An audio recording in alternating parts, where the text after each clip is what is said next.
الحمد لله رب العالمين نحمده ونستعينه ونؤمن به ونتوكل عليه ونعوذ بالله من شرور أنفسنا ومن سيئات أعمالنا من يهده الله فلا مضل له ومن يضلل فلا هادي له وأشهد أن لا إله إلا الله وحده لا شريك له وأشهد أن محمدا عبده ورسوله أرسله بالهدى ودين الحق ليظهره على الدين كله ولو كره المشركون اللهم صل على محمد وعلى آل محمد كما صليت على إبراهيم وعلى آل إبراهيم إنك حميد مجيد اللهم بارك على محمد وعلى آل محمد كما باركت على إبراهيم وعلى آل إبراهيم إنك حميد مجيد أما بعد فإن خير الكلام كلام الله وخير السنن سنن محمد صلى الله عليه وسلم وشر الأمور محدثاتها وكل محدثة بدعة وكل بدعة ضلالة أعوذ بالله السميع العليم من الشيطان الرجيم يا أيها الذين آمنوا اتقوا الله حق تقاته ولا تموتن إلا وأنتم مسلمون بسم الله الرحمن الرحيم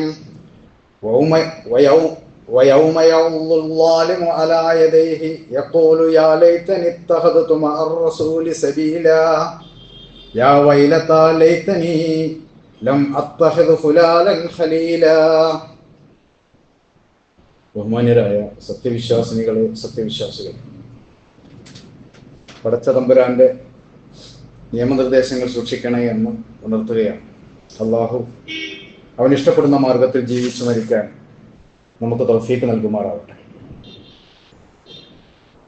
8ാം ക്ലാസ്സിലെ English grammar പുസ്തകത്തിൽ E5 എന്നൊരു പ്രയോഗമുണ്ടായിരുന്നു. എന്നിട്ട് fill in the blanks with suitable words. E5 millionaire, ഞാനൊരു ലക്ഷാധിപതിയായിരുന്നെങ്കിൽ, എന്നിട്ട് ടീച്ചർ എന്നെ അതിന് ഉത്തരം പറഞ്ഞത്, ചന്ദ്രനിലേക്ക് ഒരു ടിക്കറ്റ് എടുക്കുമായിരുന്നു. ഒരിക്കലും നടക്കാനാവാത്ത ഒരു സംഗതിയെ സൂചിപ്പിക്കാനാണ് ഈ പ്രയോഗം സാധാരണ പ്രയോഗിക്കാറുള്ളത്. മനുഷ്യന് 2 തരത്തിലുള്ള ആഗ്രഹങ്ങളുണ്ട്. എന്നാഗ്രഹിച്ചാൽ നടക്കുന്ന ആഗ്രഹങ്ങളുണ്ട്. തീവ്രമായി അഭിലഷിച്ച് അതിനുവേണ്ടി പ്രവർത്തിച്ചാൽ മാത്രം നടക്കുന്ന ആഗ്രഹങ്ങളുണ്ട്. അതിനൊക്കെ പുറമെ തീരെ നടക്കാത്ത ആഗ്രഹങ്ങളുമുണ്ട്. ഇപ്പോൾ രാത്രിയായിരുന്നെങ്കിൽ എന്ന് വിചാരിച്ചാൽ രാത്രിയാവില്ല. ഇപ്പോൾ ചന്ദ്രൻ നമ്മുടെ മുമ്പിൽ വന്ന് പ്രകാശിക്കണം എന്ന് വിചാരിച്ചാൽ സാധ്യമല്ല. അതിന് വ്യാമോഹം എന്നാ പറയാം. നടക്കാത്ത ആഗ്രഹങ്ങൾക്ക് സാധാരണ പ്രയോഗിക്കാറ് അങ്ങനെയാണ്. ഇത്തരം ഒരിക്കലും നടക്കാനാവാത്ത വ്യാമോഹങ്ങളെക്കുറിച്ച് ഖുർആൻ സംസാരിക്കുന്ന ചില ഇടങ്ങളെക്കുറിച്ചാണ് സംസാരിക്കാനുള്ളത്. നേരത്തെ പറഞ്ഞതുപോലെ ഞാനായിരുന്നെങ്കിൽ എത്ര നന്നായിരുന്നു. യാ ലൈത്തനി എന്നാണ് ഖുർആൻ അതിന് പ്രയോഗിച്ച പ്രയോഗം. സൂറത്തുൻ നബയിലെ 78ാമത്തെ സൂറത്ത് 40ാമത്തെ വചനത്തിലുള്ള ഒരു പ്രയോഗം, ലാസ്റ്റ് ആയത്ത് 40ാമത്തെ ആയത്തിൽ പറയുന്ന ഒരു വാചകം നിങ്ങൾക്കൊക്കെ അറിയാവുന്നതാണ്. ഇന്നാ അൻസൽനാകും അദാബൻ ഖരീബ യൗമ യൻദുറു മർഉ മാ ഖദ്ദമത യദൈഹി വയഖൂലുൽ കാഫിറു യാ ലൈതനി കുന്തു തുറാബ. റൂഹും മലക്കുകളും അണിയായി നിൽക്കുകയും ഇവിടെ വാചകമടി കൊണ്ടോ കളവ് പറഞ്ഞുകൊണ്ടോ തർക്കം കൊണ്ടോ അസത്യം കൊണ്ടോ ഒക്കെ പറഞ്ഞ് കാര്യം സാധിക്കുകയും വിജയിക്കുകയും ചെയ്യുന്നവർക്ക് അവിടെ സംസാരിക്കാനാവില്ല. ഇല്ലാമൻ അതിനെ ലഹുർ റഹ്മാൻ വഖാല സവാബ. സത്യം പറയുകയും അള്ളാഹു അനുമതി നൽകുകയും ചെയ്യുന്ന ആൾക്കാർക്കൊഴികെ പരലോകത്ത് ഈ ഭീതിജനകമായ അവസരത്തിൽ സംസാരിക്കാനാവില്ല. ദാലിക്കൽ യൗമുൽ ഹഖ്, അന്നത്തെ യഥാർത്ഥമായ ദിവസം എന്ന് പറഞ്ഞുകൊണ്ട് തീർച്ചയായും മനുഷ്യൻ എത്തുന്ന ഒരു രംഗത്ത് മനുഷ്യന്റെ കൈകൾ ഇന്നാ അൻസൽനാകും അദാബൻ ഖരീബ, വളരെ അടുത്തുള്ള ഒരു ശിക്ഷയെക്കുറിച്ച് തീർച്ചയായും നിങ്ങൾക്ക് ഞാൻ മുന്നറിയിപ്പ് നൽകിയിരുന്നു. യൗമ യൻദുറു മാ ഖദ്ദമത യദൈഹി യദാഹു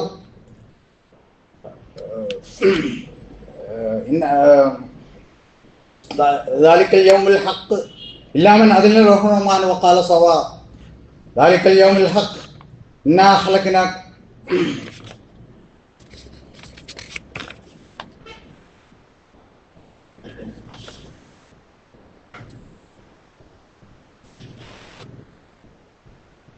യാ ലൈതനി കുന്തു തുറാബ, ഞാൻ മണ്ണായിരുന്നെങ്കിൽ എത്ര നന്നായിരുന്നു എന്നാണ് ഇവിടെ പറയുന്നത്.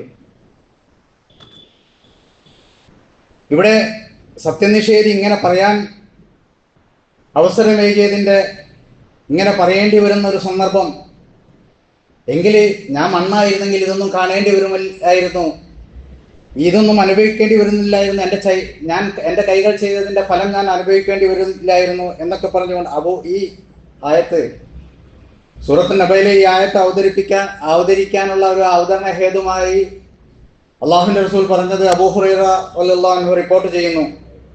എല്ലാ സൃഷ്ടികളെയും, കാലികളെയും, പറവകളെയും, ഇതര സൃഷ്ടികളെയും ഒക്കെ അള്ളാഹു കൊണ്ടുവരും. എന്നിട്ട് കൊമ്പില്ലാത്ത ഒരു മൃഗം, കൊമ്പുള്ള ഒരു മൃഗം കൊമ്പില്ലാത്ത ഒരു മൃഗത്തെ ആക്രമിച്ചിട്ടുണ്ടെങ്കിൽ ആ ആക്രമത്തിന് പോലും മനുഷ്യേതര ജീവികൾക്കെല്ലാം നീതി നടത്തിക്കൊണ്ട് അള്ളാഹു പറയും, നിങ്ങൾ ഇനി മണ്ണാവുക എന്ന്. അപ്പോഴാണ് സത്യനിഷേധി ഇത് പറയുക എന്ന് അള്ളാഹുവിൻ്റെ റസൂൽ സഹാബാക്കൾക്ക് പറഞ്ഞു കൊടുത്തു. സൂറത്തുൽ ഫജ്റിൽ അതും നമുക്ക് പരിചയമുള്ളതാണ്.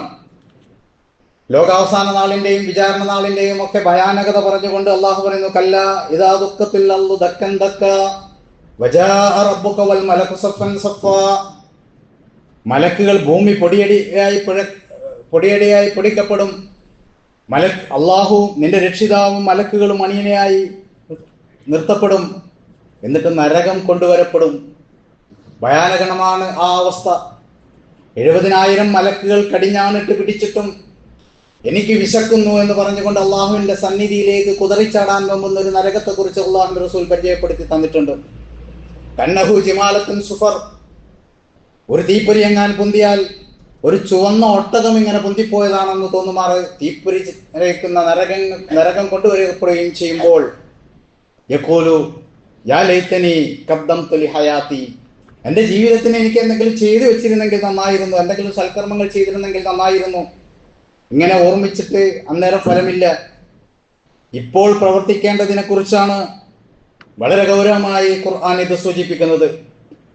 കുറച്ച് കാര്യങ്ങൾ സൂറത്തുൽ ഫജ്റിൽ ഇതിന് തൊട്ട് മുമ്പുള്ള ആയത്തുകളിൽ അള്ളാഹു സൂചിപ്പിക്കുന്നുണ്ട്. അനാഥയെ ആദരിക്കുന്നില്ല, അനാഥയെ ആദരിക്കണമെന്നും പാവപ്പെട്ടവന് ആഹാരം നൽകാൻ പ്രോത്സാഹനം നൽകണമെന്നും അനന്തരാവകാശത്ത് വാരിക്കൂട്ടരുതെന്നും ധനത്തെ അമിതമായി സ്നേഹിക്കരുതെന്നും ഇതൊക്കെ ചെയ്തു പോയി. ഞാൻ മണ്ണായിരുന്നെങ്കിൽ എത്ര നന്നായിരുന്നു. ഇനി മറ്റൊരു സന്ദർഭം നോക്കുക. സൂറത്തു നിസാഇലെ 4-ാമത്തെ സൂറത്ത് 73-ാമത്തെ വചനം. അള്ളാഹിനു വേണ്ടിയുള്ള ധർമ്മസമരത്തിൽ, ജിഹാദിൽ തക്കത്തിൽ ഒഴിഞ്ഞു മാറി നിൽക്കുകയും അതിന് തയ്യാറുള്ളവരെ പിന്തിരിപ്പിക്കാൻ ശ്രമിക്കുകയൊക്കെ ചെയ്ത അബ്ദുല്ലാഹിബ്നു ഉബയ്യ് എന്ന കപടവിശ്വാസിയെ, അങ്ങനെയുള്ള കപടവിശ്വാസികളെ ഉദാഹരിച്ചുകൊണ്ട് യുദ്ധത്തിൽ നടക്കുന്ന പരിക്കുകളും പ്രയാസങ്ങളും പരാജയങ്ങളും ഒന്നും ഏറ്റെടുക്കാൻ വയ്യ എന്ന് വിചാരിച്ച് അതിൽ നിന്ന് പിന്തി നിൽക്കുന്ന, ഇതുപോലെ ഇത് ആയത്ത് അവസാനിപ്പിച്ചത് ഒരു ദീനീ മാർഗത്തിൽ പൈസ ചെലവഴിക്കാൻ അല്ലെങ്കിൽ ദേഹം കൊണ്ടൊരു അധ്വാനം വരുമ്പോൾ അത് വേണ്ട, അത് നമ്മളെ സൗകര്യത്തിനും സുഖത്തിനുമൊക്കെ എതിരായി പോകും, മാറി നിന്നാൽ മതി എന്ന് കപടവിശ്വാസികളെ ഉദാഹരിച്ചുകൊണ്ടാണെങ്കിലും അവതരണ പശ്ചാത്തലം അതാണെങ്കിലും ഇങ്ങനെയുള്ള എല്ലാ ആളുകളെയും ഉൾക്കൊള്ളുന്ന വിധത്തിലാണ്. എന്നാൽ ഈ കപടവിശ്വാസികൾ എന്ത് ചെയ്യും?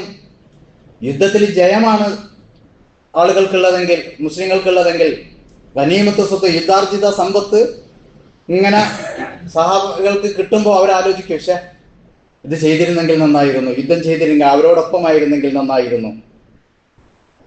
യാ ലൈതനി കുന്തു മാഹും, ഞങ്ങൾ അവരോടൊപ്പം ആയിരുന്നെങ്കിൽ എത്ര നന്നായിരുന്നു എന്നാലോചിച്ചു പോകും. അപ്പോൾ ആലോചിച്ചിട്ട് കാര്യമില്ല, യുദ്ധം കഴിഞ്ഞു. ഞാൻ ആമുഖമായി ഓതി വെച്ച സൂറത്തുൽ ഫുർഖാനിലെ 25-ാമത്തെ സൂറത്ത് ഫുർഖാനിലെ 27-28 വചനങ്ങൾ, യൗമ യഉല്ലു ളാലിമു അലാ യദൈഹി, അക്രമി വിരൽ കടിച്ചു പോകുന്ന ദിവസം, യഖൂലു യാ ലൈതനി ഇത്തഖദ്തു മഅ റസൂലി സബീല, അള്ളാഹുവിന്റെ റസൂലിനോടൊപ്പം ഞാനൊരു മാർഗം കണ്ടെത്തിയിരുന്നെങ്കിൽ എത്ര നന്നായിരുന്നു. യാ വൈലത്താ ലൈതനി ലം അത്തഖിദ് ഫുലാലൻ ഖലീല, എന്റെ നാശമേ. അവിടെ രണ്ട് പ്രയോഗമുണ്ട്. യാ വൈലത്ത എന്നത് എന്റെ നാശമേ, ലൈതനി ഞാനായിരുന്നെങ്കിൽ, ഡി ഫൈവർ, ലം അത്തഖിദ് ഫുലാലൻ ഖലീല, ഇന്നാളെ ഞാൻ കൂട്ടുകാരനാക്കിയില്ലെങ്കിൽ എത്ര നന്നായിരുന്നു എന്നാണ് അവിടെ പ്രയോഗിക്കുന്നത്. എന്റെ നാശമേ, എന്റെ കഷ്ടമേ എന്ന വിലാപത്തോടെ ഈ അക്രമി പറഞ്ഞു പോകുന്നതിനെ കുറിച്ചാണ് സംസാരിക്കുന്നത്. എനിക്ക് ബോധനവും സത്യമാർഗവും ഒക്കെ വന്നു കിട്ടിയതാണ്. പക്ഷേ ഈ സുഹൃത്ത് എന്നെ തെറ്റിച്ചു കളഞ്ഞു, പിശാച് എന്നെ കൈവിട്ട് കളഞ്ഞു. പിശാചിനെ കുറിച്ച് അവസാന സൂറത്തുൻ നാസിൽ നമുക്കൊക്കെ പരിചയമുള്ള മിൻ ശർരിൽ വസ്വാസിൽ ഖന്നാസ് അല്ലദീ യുവസ്വിസു ഫീ സുദൂരിൻ നാസ്, മനുഷ്യന്റെ മനസ്സിൽ ദുർമന്ത്രണം നടത്തി തോന്നലുണ്ടാക്കി വ്യാമോഹിപ്പിച്ചങ്ങ് പിന്മാറിക്കളയുന്ന പിശാചിനെയാണ് അവിടെ ശരണം തേടുന്നത്. അവൻ ഈ സംഗതി ഒന്നും ഏറ്റെടുക്കൂല. ബദർ യുദ്ധത്തിന്റെ അവസരത്തിൽ മുശ്രിക്കുകളെ വ്യാമോഹിപ്പിച്ചുകൊണ്ട് നിങ്ങൾ ജയിക്കും, നിങ്ങൾ എണ്ണത്തിൽ കൂടുതലുണ്ട് എന്നൊക്കെ പറഞ്ഞുകൊണ്ട് അവസാനം ഇബ്ലീസ് പിന്തിരിയുന്ന ഒരു രംഗം റസൂലുള്ളാഹി സ്വല്ലല്ലാഹു അലൈഹി വസല്ലം പറഞ്ഞതുണ്ട്. നിങ്ങൾ കാണാത്തത് ഞാൻ കാണുന്നു, ഞാൻ അള്ളാഹുവിനെ ഭയപ്പെടുന്നു എന്നാണ് ഇബ്ലീസ് അന്ന് സംസാരിച്ചത്. അള്ളാഹുവിന്റെ അടുത്ത് നിന്നും അണിയണിയായി ഇറങ്ങിക്കൊണ്ടിരിക്കുന്ന ബദറിൽ മുസ്ലിങ്ങളെ സഹായിക്കുന്ന അണിയണിയായി ഇറങ്ങിക്കൊണ്ടിരിക്കുന്ന മലക്കുകളൊക്കെ കൊണ്ടുകൊണ്ട് ഇങ്ങനെ അള്ളാഹുവിന്റെ സഹായം കാണുമ്പോൾ, അല്ലെങ്കിൽ അള്ളാഹു ശിക്ഷിക്കുമെന്ന് കാണുമ്പോൾ ഞാനൊന്നും ചെയ്തിട്ടില്ല, അവരുടെ ഇടയിൽ ഒരു സ്വാധീനവും ഉണ്ടായിരുന്നില്ല, ഞാൻ അവരെ തോന്നിപ്പിക്കുക മാത്രമാണ് എന്ന് ചെയ്തത് എന്ന് പറഞ്ഞുകൊണ്ട് ഇബ്ലീസ് പിന്തിരിയും.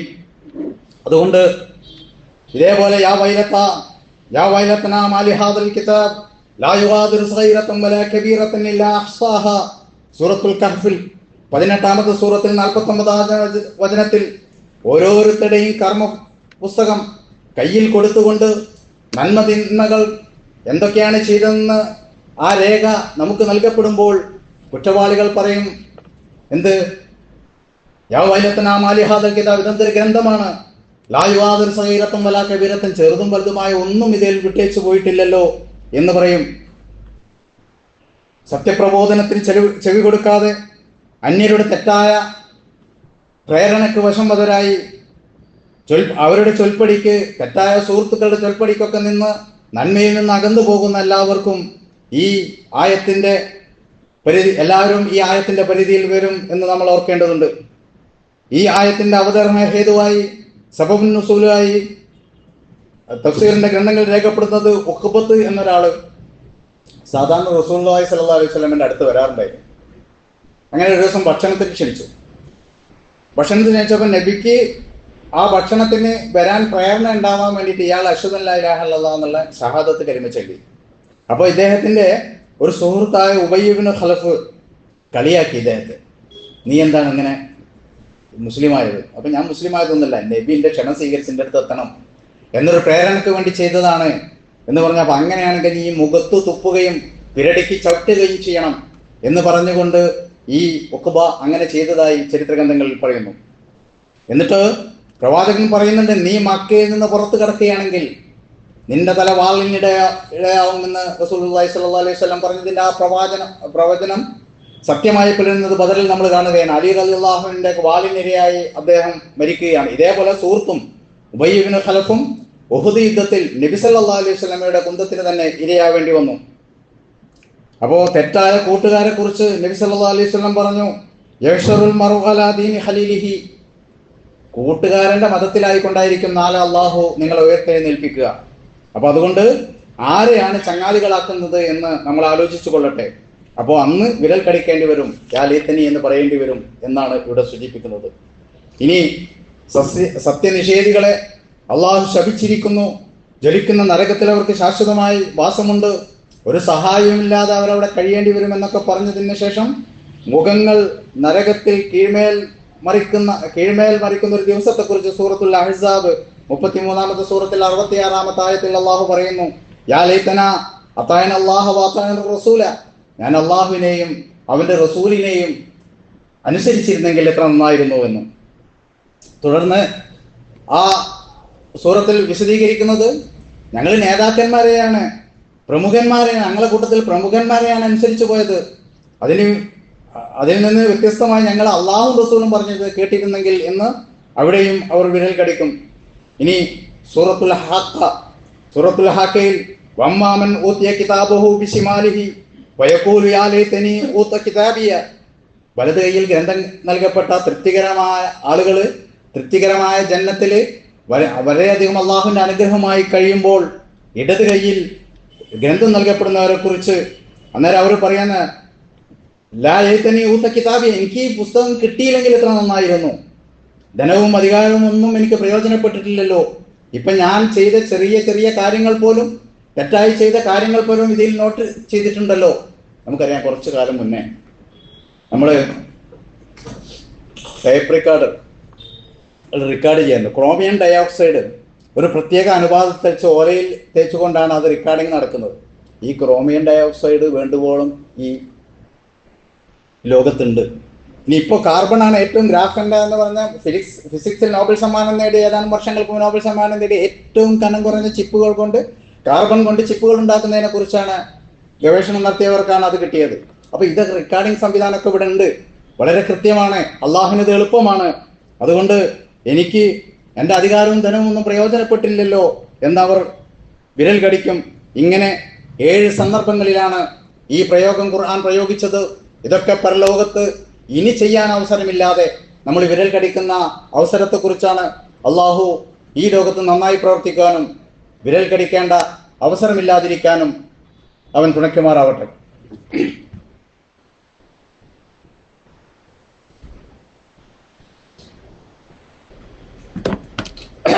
അൽഹംദുലില്ലാഹ് അൽഹംദുലില്ലാഹില്ലദീ ഹദാനാ ലിഹാദാ വമാ കുന്നാ ലിനഹ്തദിയ ലൗലാ അൻ ഹദാനല്ലാഹ് റബ്ബി ഇശ്റഹ് ലി സ്വദ്രി വയസ്സിർ ലി അംരി വഹ്ലുൽ ഉഖ്ദതൻ മിൻ ലിസാനി യഫ്ഖഹു ഖൗലി.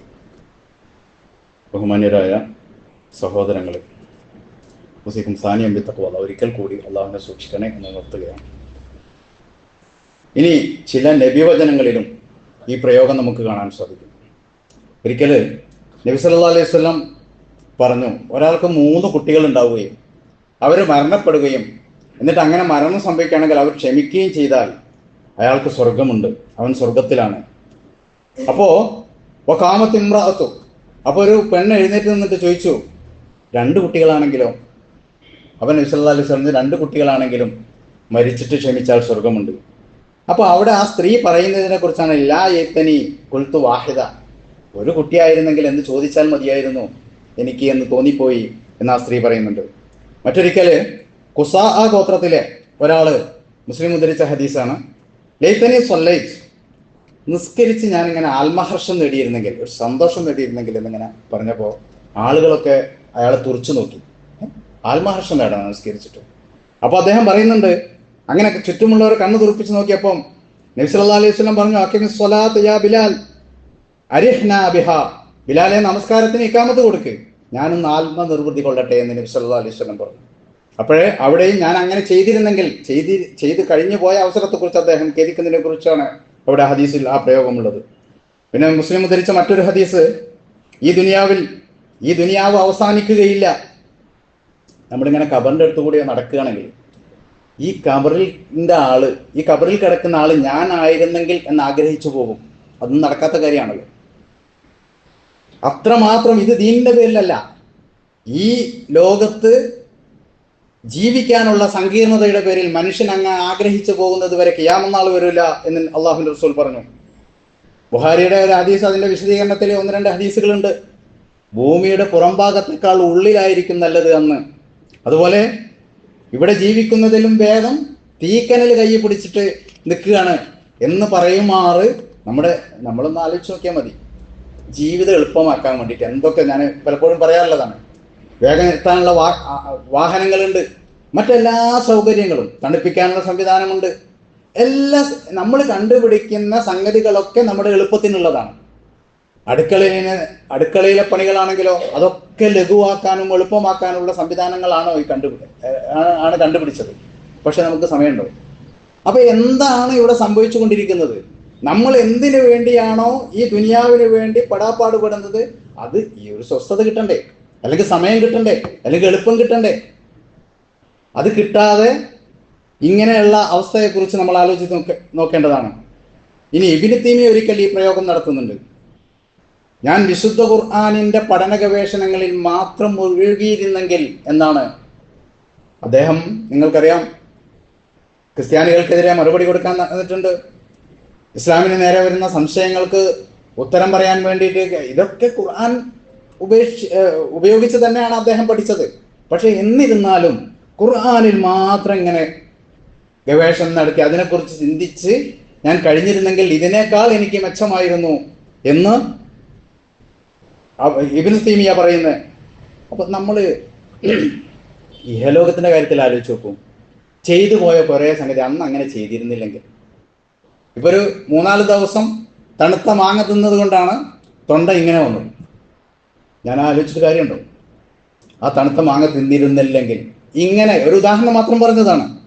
ആ കോഴ്സ് എടുത്തിരുന്നില്ലെങ്കിൽ, മറ്റേ കോഴ്സ് ആയിരുന്നെങ്കിൽ, ഇങ്ങനെയൊക്കെ ചെയ്തു പോയ സംഗതികൾക്ക് വിരൽ കടിക്കേണ്ടി വരുന്ന ഒരു സന്ദർഭത്തെ കുറിച്ച് നമ്മൾ ഇഹലോകത്ത് തന്നെ ഖേദിക്കാറുണ്ട്. അതുകൊണ്ട് വിശ്വാസികളായ നമ്മൾ ഒരിക്കലും പരലോകത്ത് കൈകൾ കടിക്കാന്ന് പറഞ്ഞത്, വിരൽ പോലുമില്ല, കൈകൾ കടിച്ചു മുറിക്കുന്ന ഒരു ഭയാനകത ഞാൻ അങ്ങനെ ചെയ്തിരുന്നെങ്കിൽ, അള്ളാഹുവിനെ കുറിച്ച് അനുസ്മരിക്കാത്ത, പറയാൻ എനിക്ക് അർഹതയില്ല, അനുസ്മരിക്കാത്ത ഒരു നിമിഷത്തെ പോലെങ്കിലും എൻ്റെ അടിമ ഖേദിക്കാത്ത ഒരു അവസരം, അള്ളാഹുവിനെ കുറിച്ച് സ്മരിക്കാത്ത ഒരു നിമിഷത്തിന്റെ പേരിൽ പോലും എൻ്റെ അടിമ നാളെ ഖേദിക്കേണ്ടി വരും എന്ന് അള്ളാഹു പറഞ്ഞതായ റസൂൽ സല്ലല്ലാഹു അലൈഹി വസല്ലം പറഞ്ഞിട്ടുണ്ട്. അതുകൊണ്ട് കുറച്ചുകൂടി ഗൗരവമായി കാര്യങ്ങൾ കാണുകയും അള്ളാഹുവിന്റെ മുന്നിൽ വിരൽ കടിച്ച് നിൽക്കേണ്ട അവസ്ഥ വരാതെ, അല്ലെങ്കിൽ ആ അവസ്ഥ പരമാവധി കുറച്ചുകൊണ്ട് സ്വർഗത്തിന്റെ അഹ്ലുകാരായി തീരാനും നമ്മൾ ശ്രമിക്കുക. അള്ളാഹു അനുഗ്രഹിക്കുമാറാവട്ടെ.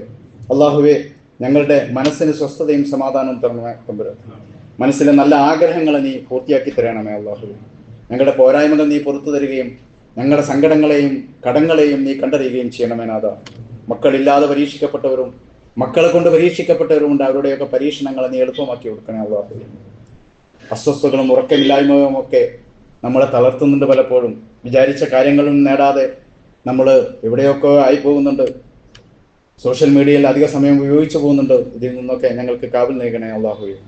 നീ അനുഗ്രഹിച്ചിട്ട മാർഗത്തിൽ, നീ ഇഷ്ടപ്പെടുന്ന ഒരു മാർഗത്തിൽ ജീവിക്കാനും അങ്ങനെ ജീവിച്ച് മരിച്ച് സ്വർഗാവകാശികളാനും അള്ളാഹുവെ നീ ഞങ്ങളെ തുണക്കുമാറാവണം.